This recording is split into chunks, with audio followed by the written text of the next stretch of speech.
Hey, what's up, everybody? This is Charles, and welcome you guys to another episode of the Dreamerspro Show, where we cover everything from sports, hot topics, classic debates, and entertainment, and where we give you guys a fresh perspective on things and how we see them. And today we have another interesting episode for you guys. But before we get into it, Happy New Year, and let's go ahead and get into this topic here. So, this is a topic that I've been actually waiting to do this New Year. We wanted to do it before, but I said let's just do it when the New Year started. Now we all know that 2021 was full of drama. Right? It was full of drama, especially in sports, right? And no company, of all of the sports companies out there, we're talking about big media, went through more drama than ESPN. I mean, last year, if you just kind of chronicle all of the things that happened, it was just like, it was one thing after the other. First, if you think about the Rachel Nichols and Maria Taylor situation, right? Something that just kind of came out of left field. Then we found out that Maria Taylor made those comments, and we thought it was in the moment, that it was something that she said in the past during the Orlando bubble. And then, Maria Taylor ended up leaving the network, and then she wanted more money. And then ultimately Rachel Nichols ended up leaving the network, and then she was gone. There was that, and that drew a lot of negative media attention. Then, of course, you had the Stephen A. Smith comments that he made about Shohei Ohtani, which also created a firestorm, and then things that he said about the, Nigerian players, and he had to come back on TV. Then he had to apologize for that. Then, of course, there was the big one, which was Stephen A. Smith versus Kwame Brown. That was just something that was unbelievable. I think that started sometime I believe it was in May, June, around that time. That was a huge one. They were going back and forth with each other. Kwame Brown was saying things about him, and then Stephen A. Smith did the video when he responded to him, and he put up the blooper reel. Then there was that. But the biggest one of all of those different stories was the removal of Max Kellerman from ESPN First Take. That was probably the biggest story in sports.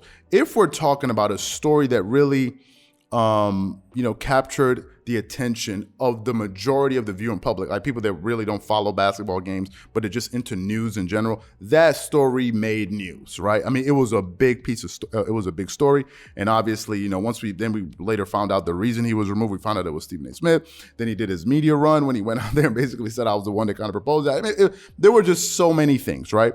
And initially, after all of those pieces of, after all of those, moments of drama that happened during the year, it initially actually hurt ESPN First Take. Stephen A. Smith's show, ESPN First Take, actually struggled. And when the first numbers came out, ESPN was trailing some of his other shows like Around the Horn, Pardon the Interruption, and PTI, NFL Live, and also Get Up, right? It's like it was just unbelievable that First Take was actually trailing those shows. But after some months and some reshuffling, because after they got rid of Max Kellerman, they reshuffled the things. Stephen A. Smith seemed to be the staple on the show. They kind of reorganized some of the pieces that they had on the show. Mike Greenberg and Stephen A. Smith and Jalen Rose had their own, so I think it's NBA Tonight or something like this. The network did some shuffling around, and it looks like Stephen A. Smith and ESPN look like they're going to be having a last laugh, ultimately. Even after Max Kellerman, moving on from the show, after people had the negative, sort of sentiments towards the show, it seems as if that this network is somehow bouncing back. So we recently got an article that we want to get into from Forbes.com here that really highlighted the NBA ratings and how it's actually impacting ESPN in a positive way. So before we go too far, let me get into this article here. It starts off saying NBA ratings up amid general rise in U.S. sports viewership. Viewership of NBA games on ESPN is up 20% so far this season amid a general rise in ratings for sporting events this year. ESPN is averaging 1.44 million viewers through 12 games so far this season, up from 2020-2021 season averages of 1.2 million, according to Nielsen data relayed by ESPN's press room. Viewership is up across many demographics, including adults between the ages of 18 and 49, up 28%, and women up 26%. Viewership has also risen from the NBA's other national broadcasting partners, TNT, with an October 26th game between the Philadelphia 76ers and the New York Knicks, averaging 1.3 million viewers compared to the Milwaukee Bucks Miami Heat game from the same point last season, which averaged 837,000 viewers, according to sports media, right? This is pretty big news. Across the board, more Americans are tuning in to watch major U.S. sports. Game 6 of the 2021 MLB World Series averaged 14 million total viewers, and it just continues on and on and on and on, right? So even though the network last year, even though they were mired in drama, ESPN, we're talking about the network now, not just the individuals. Even though they were mired in all that drama, people are still tuning in to watch games and to watch their shows. Somehow, some way, it hasn't deterred viewers from watching these sporting events on their shows. And people are still watching these games, especially NBA games. And it shows me that to a certain extent, sports fans tend to have a short memory, right? It doesn't look like as if sport fans are going to hold on to things for a very long time.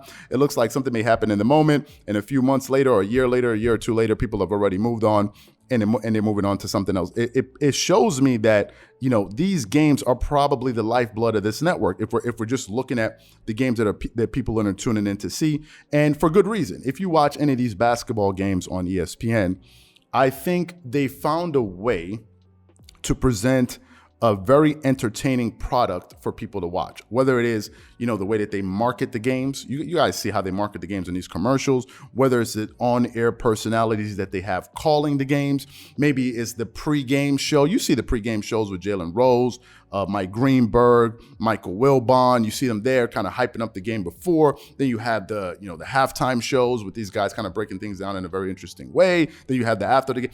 They really presented, they have found a formula to present sports, especially sporting events, in a very interesting way. And I think is one of the reasons why they're still making billions of dollars a year. Yes, because these guys have TV contracts with, they have contracts with these sports leagues, and they're making so much money off of them. Even TNT. I remember a segment when Charles Barkley was talking about some players not wanting to talk to the press. And he's like, wait a minute, you guys don't understand that these fans, these people watching the game are the reason why you guys are making all of this money, because we're paying the NBA all of this money to show these games. And that's the reason why you guys are making so much money. So to me, listen, this data pretty much proves to me that even though the network went through all of that drama, they are still a money-making machine. Their shows are doing better. ESPN, First Take is bouncing back. Get Up is actually having some record numbers. Their morning show, and it looks as if it's going to be trending in that direction.